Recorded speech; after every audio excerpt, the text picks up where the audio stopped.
Swastiastu. Assalamualaikum warahmatullahi wabarakatuh. Salam nama budaya, salam, salam harmoni. Jadi, kami dari kelompok 7 akan melakukan presentasi mengenai materi monetisasi data. Sebelum kami melakukan presentasi, izinkan saya sebagai perwakilan kelompok 7 memperkenalkan anggota dari kelompok 7. Itu yang pertama, Kade Ayu Nopiani dengan NIM 2017-011003, Ikada Eka Pranajaya yaitu dengan NIM 2017-011004. Yang ketiga, Rena Gita Ginting dengan NIM 2017-011025. Dan yang terakhir, Ria Agustina dengan NIM 2017-011054. Jadi, saya persilakan untuk pemateri. Baik, terima kasih atas kesempatannya. Di sini saya akan menjelaskan mengenai pengertian monetisasi data, di mana monetisasi data merupakan sebagian istilah yang agak baru, tetapi telah digunakan sebagai sinonim untuk makan uang dengan data. Istilah monetisasi dapat didefinisikan sebagai pemanfaatan beberapa hal yang bernilai sebagai sumber keuntungan, menurut Merriam-Webster. Tahun 2016, bertentangan dengan Merriam-Webster yang agak sempit, literatur ilmiah tampaknya menawarkan definisi yang lebih luas untuk monetisasi, yang menyatakan bahwa itu mungkin menghasilkan uang atau pendapatan. Menurut Najjar dan Kettinger tahun 2013, Werner dan Wicom tahun 2015. Karenanya, monetisasi data tidak diperlukan hanya tentang hasil keuntungan, tetapi dapat diartikan sebagai fenomena yang lebih luas dari sudut pandang terlihat dari transaksi moneter. Pandangan ini juga didukung oleh Kamus MOT tahun 2016.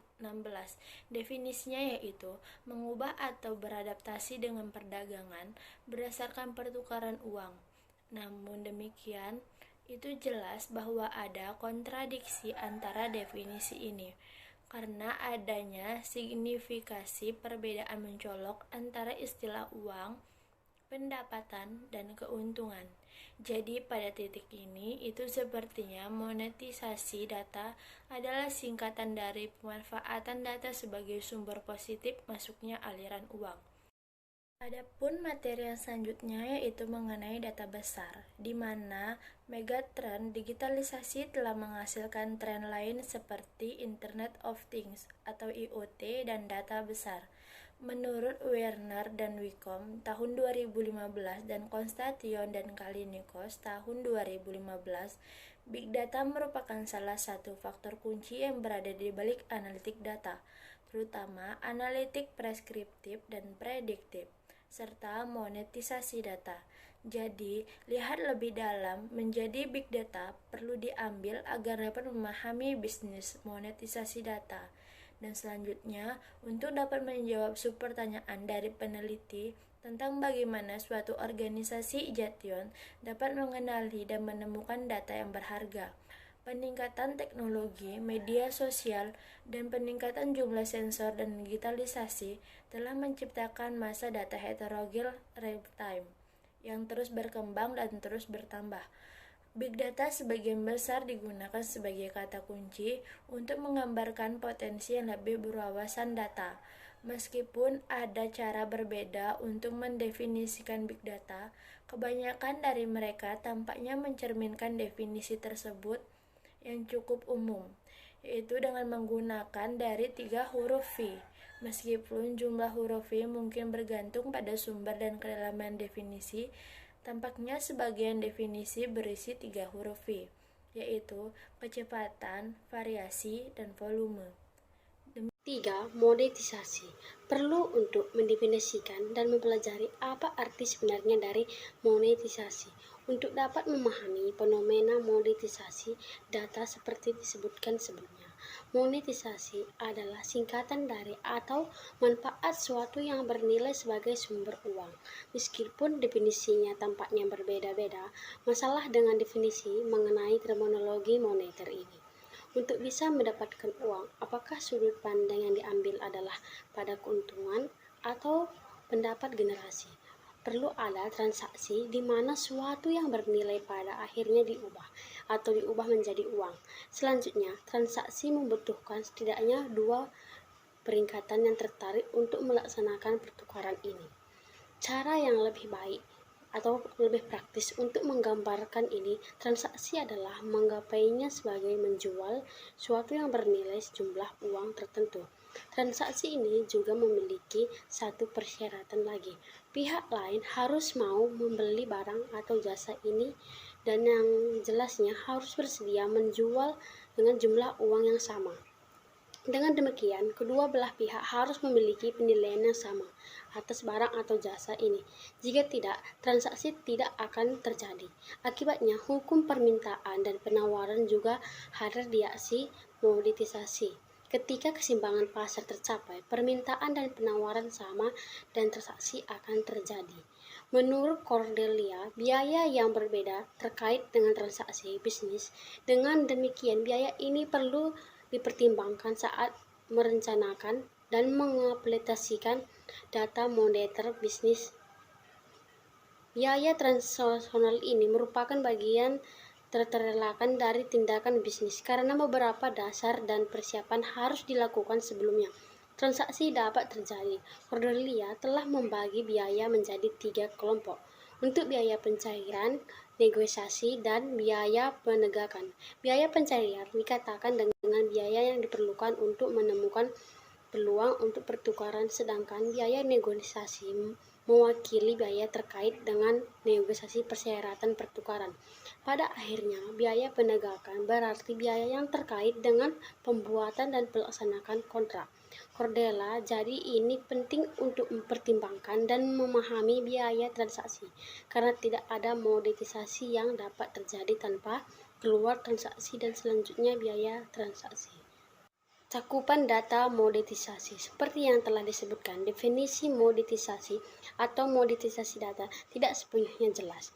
Besar meskipun fenomena ini mungkin tampak sangat sederhana pada pandangan pertama.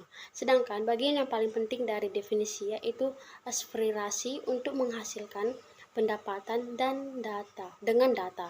Mudah untuk mengerti kenyataannya. Tampaknya mengandung banyak cara berbeda untuk mengimplementasikan data monetisasi. Dengan demikian, mendefinisikan monetisasi data secara tepat merupakan tantangan dan sorotan yang sudah kompleksitas dan multidimensi fenomena ini. Salah satu ambiguitas yang ditemukan dari monetisasi data berkaitan dengan data itu sendiri. Meskipun ditemukan definisi monetisasi data membahas tentang menghasilkan pendapatan atau keuntungan dengan data, itu tampaknya dalam kenyataan organisasi mungkin berurusan dengan informasi sebagai gantinya.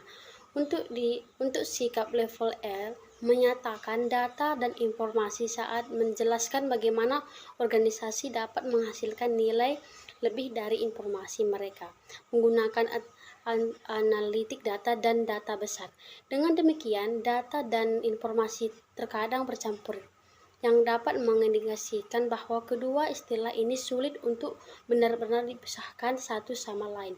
Secara alami, ketidaktahuan bisa di sisi lain. Wik 2004 telah memberikan definisi yang lebih luas namun lebih tepat untuk data monetisasi, menyatakan bahwa monetisasi data adalah tindakan bertukar informasi produk dan layanan berbasis untuk tender legal atau sesuatu yang dianggap setara dengan nilai.